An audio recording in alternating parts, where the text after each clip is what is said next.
You may not recognize many of the companies that use the network marketing model for 100% of their distribution, and there's a good reason for this.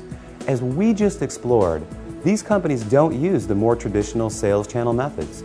They don't advertise through the conventional avenues like TV, radio, magazines, and billboards. So many of them are not as recognizable to the average person. They rely on word of mouth for their advertising. In other words, unless you've been told about them, you may not recognize them.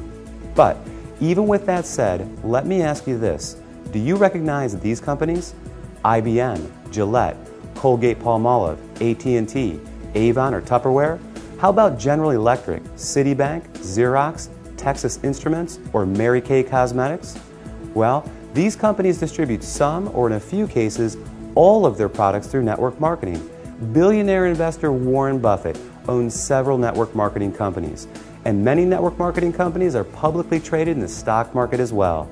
The fact is, network marketing is 100% legal, legitimate, and a respected business model. So long as the company is engaged in the sale of real products with real value to the marketplace. In other words, there has to be real demand and real value beyond just the opportunity to make money.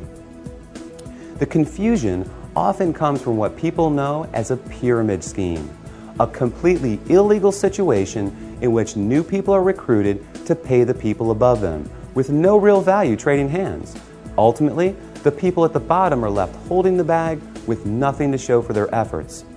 As with any opportunity, evaluate the one you are considering carefully. If it's hard to see why someone would want the product other than to make money, stay away. Otherwise, you can rest easy knowing that network marketing is an honest, legal, and opportunity-rich business model that attracts more and more people every year.